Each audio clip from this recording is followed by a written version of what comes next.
இது மகிமை நேரம். இயேசு கிறிஸ்துவின் நிதான நாமத்தினாலே இந்த 4வது நாளுக்காக நான் மகிமை டிவி நேரையும் வாழ்த்தி வரவேற்கின்றேன். இந்த 4வது நாளில் கூட நாம் எப்படி அவரை ஆராதிக்க வேண்டுமாம், ஆவியில் நிறைந்து நாம் அவரை ஆராதிக்க வேண்டுமாம். பாருங்க, பிலிப்பியர் 3ஆம் அதிகாரம் 3ஆம் வசனத்திலே நாம் இவ்வாறு வாசிக்கின்றோம், ஆவியில் நிறைந்து நாம் அவருக்கு ஆராதனை செய்ய வேண்டும் என்று சொல்லி. ஆவியினாலே தேவனுக்கு ஆராதனை செய்தல் அல்லது ஆவியில் நிறைந்து அவருக்கு ஆராதனை செய்தல், இது எல்லாமே எப்போ நடக்கும் தெரியுமா? பரிசுத்த ஆவி நம்மை நிலைத்திருந்தால் மாத்திரமே நாம் ஆவியில் ஆராதனை செய்ய முடியும். ஒவ்வொரு வாரமும் நம்ம ஆலய ஆராதனைக்கு செல்கிறோம், தவறாது நம்ம போயிடுறோம்ல. ஆனால் நம்முடைய ஆலய ஆராதனையில் இருக்கும் பொழுது நம்முடைய சரீரம் ஆலயத்தினுள் இருக்கும், ஆனால் நம்முடைய ஆவி பாருங்க இந்த உலகத்தையே சுற்றிட்டு வந்துடும் இல்லையா? முதல்ல ஆலயத்திற்கு உள்ளே சுத்தம், யார் என்ன ட்ரெஸ் போட்டிருக்கா, யார் என்ன ஆடை போட்டிருக்காங்க, யார் என்ன புதுசாக கம்மல் போட்டிருக்காங்களா, செயின் போட்டிருக்காங்களா, ஹேர் கிளிப் மாட்டிருக்காங்க, இப்படி நம்முடைய உலகத்தை சுற்றியே நம்முடைய ஆவி என்ன செய்யும் போகும்.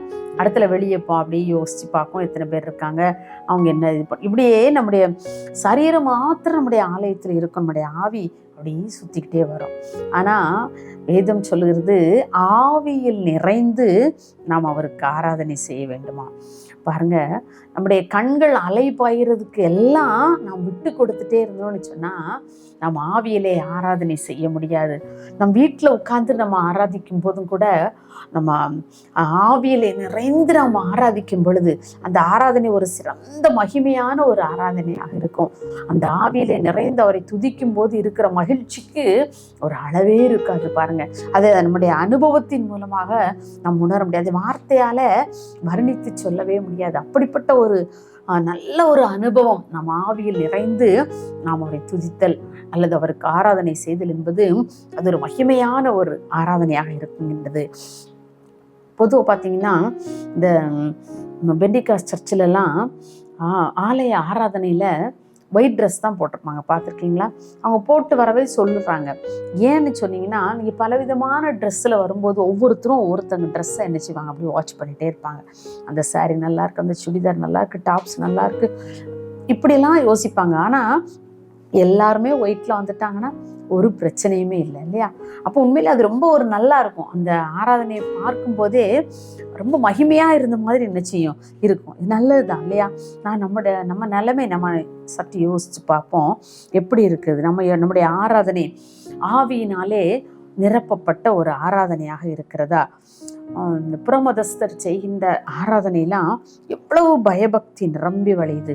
அவங்க ஆராதனையெல்லாம் எப்படி இருக்குது பார்த்தீங்கன்னா, அதெல்லாம் நினச்சோன்னு சொன்னால் ரொம்ப நம்முடைய ஆராதனை அதில் ஒன்றுமே இல்லை அப்படின்னு சொல்ல நினைக்கிறதுக்கு தோணும். அவ்வளவு பயபக்தியோடு அவங்க ஆராதனை செய்வாங்க. இன்றைக்கு நாம் ஆவியில் நிறைந்து நாம் அவரை ஆராதிக்கின்றோமா?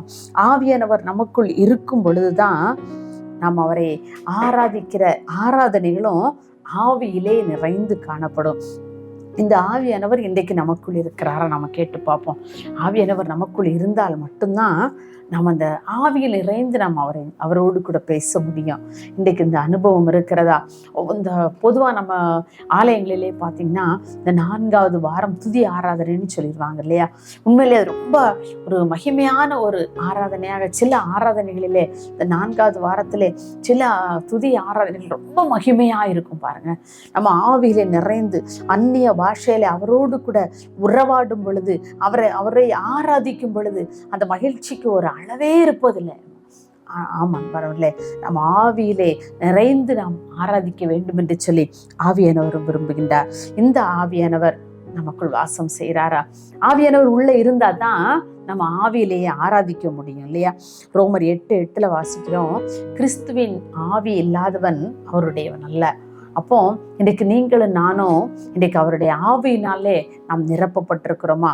அவருடைய ஆவி இல்லைன்னு சொன்னால் நான் அவருடையவன் அல்ல, நான் அவருடையவள் அல்ல என்று சொல்லி பாருங்க. இன்றைக்கு அவருடைய ஆவி நமக்குள் இருந்து நாம் ஆராதிச்சோன்னு சொன்னால் அதுதான் ஆவியில் நிறைந்து ஆராதிக்கின்ற ஒரு ஆராதனை. பாருங்க, நம்ம அப்போஸ்தலர் 9ஆம் அதிகாரம் 7ஆம் அதிகாரத்தில் வாசிக்கலாம். ஸ்தேவானை குறித்து இல்லையா? இந்த ஸ்தேவானுக்குள் அந்த பரிசுத்த ஆவியானவர் இருந்தார். அதனால்தான் மகிமையாய் அந்த தேவனுடைய முகத்தை அவனால் தரிசிக்க முடியுது. அவனுக்கு ஏற்பட்ட எத்தனை கஷ்டங்கள் இல்லையா? அவனை எல்லாரும் கல்லறிஞ்சாங்க. அப்படியே முழங்கால நின்று வானத்தை நோக்கி பார்க்கிறான், இயேசுப்பா நோக்கி பார்க்கிறான் ஸ்தேவான். அப்போ இயேசுப்பாவுடைய முகம் அவனுக்கு தென்படுகிறது. ஆவியிலே நிறைந்து அவன் பரலோகத்தை நோக்கி பார்க்கின்றான். அங்கே தேவதூதர்கள்லாம் நிற்கிறாங்க, அவரை ஏற்றுக்கொள்வதற்காக வந்து நிற்கிறாங்க. ஆண்டவருடைய முகத்தை, அருமையான அன்பான ஒரு களங்கமில்லாத அந்த முகத்தை பார்க்கின்றார். பாருங்க, இது எப்போ நடந்துச்சு? அந்த பரிசுத்த ஆவியினாலே அவன் நிறைந்தவனாய் அந்த மக்கள்லாம் கல்லறியும் போது அவன் ஆண்டவரை உற்று நோக்கி அந்த ஆவிலே நிறைந்து அவன் ஜெபிப்பதை பார்க்கலாம். ஆண்டவரை, இந்த மக்கள் மேல் நீங்க பாவத்தை சுமத்தாதிருங்க அப்படின்னு சொல்லி பாருங்க. ஒரு ஆவிக்குள்ளான ஒரு மனிதனுடைய அனுபவம் அதுதான். இன்றைக்கு நாம் எப்படிப்பட்ட ஆராதனைகளிலே நாம் பங்கேற்று கொண்டிருக்கின்றோம்? எப்படிப்பட்ட ஆராதனையை நாம் செய்கின்றோம்? ஆவியிலே நாம் ஆராதனை செய்கின்றோமா?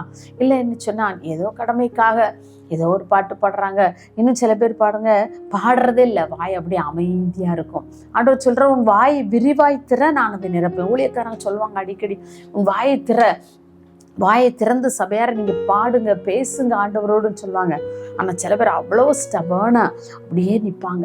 என்ன நம்ம பேசுறது, ஏதோ அவர் சொல்ற நம்ம கேட்டுட்டு வருவோம்னு சொல்லி. இல்லை அருமையானவர்களே, இந்த பரிசுத்த ஆவியானவர் உனக்குள்ள இருப்பார்ன்னு சொன்னால் உன்னை அமைதியாக இருக்க விட மாட்டார். அந்த ஆவியானவரின் தூண்டுதல் உனக்குள் அமைதியாக இருக்க விடவே முடியாது, இருக்க முடியாது உன்னால். அந்த ஆவியானவர் நிறைவை ஒவ்வொரு நாளும் பெற்றுக்கொள்ள வேண்டும். அதே காலையில் எழும்பி ஆண்டவரோடு உறவாடுங்கள். ஆண்டவரோடு சமூகத்தில் இருந்து அவரோடு கூட பேசுங்க.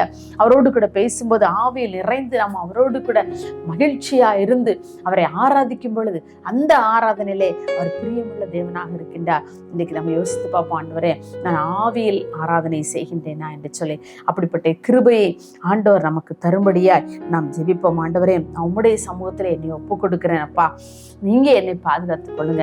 நான் ஆவியில் நிறைந்து நான் உம்மை நோக்கி ஜெபிக்கும்படியான கிருபை எனக்கு தாங்க.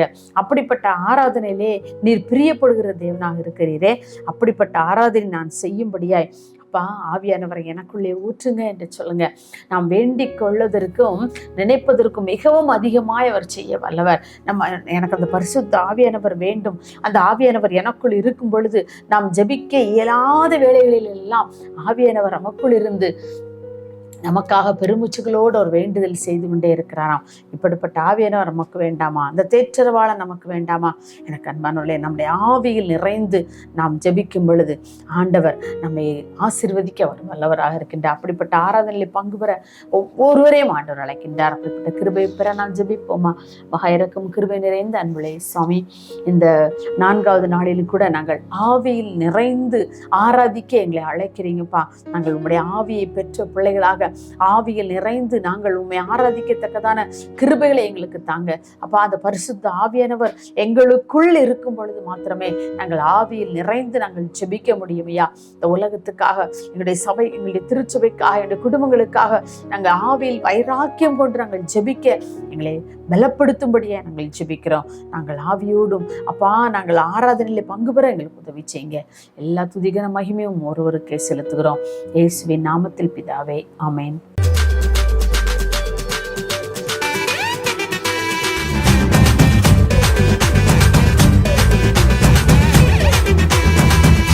மகிமை மகிமை